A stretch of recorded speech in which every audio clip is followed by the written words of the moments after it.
Samsung J1 NXT, এটার model number হলো J105F।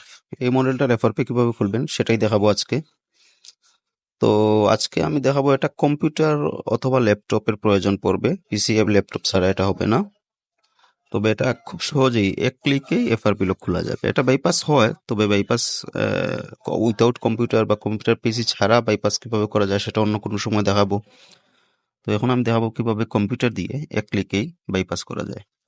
তো প্রথমে আপনারা এই ফ্রি সফটওয়্যার টুলসটি ডাউনলোড করে নেবেন। স্যামসাং Z3X ক্র্যাক, এই সফটওয়্যার গুগলে সার্চ করলে পেয়ে যাবেন, অহরহ আছে। আর যদি কেউ না পান কমেন্টে জানাবেন, আমি লিঙ্ক দিয়ে দেবো। স্যামসাং Z3X ক্র্যাক ওপেন করার পর এই জায়গায় আমরা মডেল নাম্বার সিলেক্ট করব J105F। আর মোবাইল ফোনটা কম্পিউটারের সাথে USB কেবল দিয়ে কানেক্ট করে নেব। মডেল নাম্বার সিলেক্ট করার পর আমরা ফোনটিকে ডাউনলোড মোডে রিবুট করব।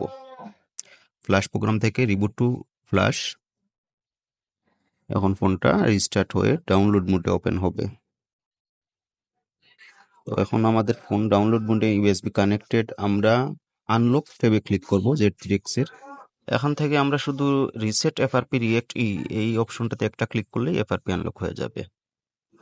তো আমাদের ফোনে কাজ শুরু হয়ে গেছে এবং রিস্টার্ট হয়ে নিয়েছে। এখন ফোনটা চালু হবে। আমি ভিডিও ফাস্ট ফরওয়ার্ড করে দেওয়া আছে আপনাদের সময় যাতে বাঁচে। ভিডিওটি ভালো লাগলে অবশ্যই আমার পেজ, চ্যানেল সাবস্ক্রাইব ও ফলো দিয়ে পাশে থাকবেন। ফোনটা চালু হতে অনেকটা সময় নেবে।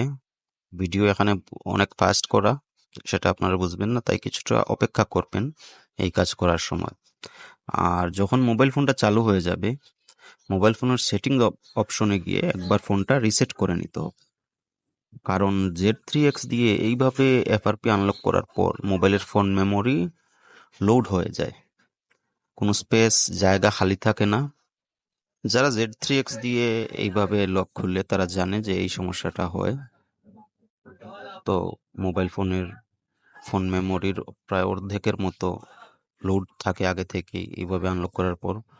তো আমি সেটিংস থেকে ফ্যাক্টরি ডাটা রিসেটটা করে নেব, কাস্টমারকে দেওয়ার সময় সেটটা পুরোপুরি খালি থাকে। ধন্যবাদ।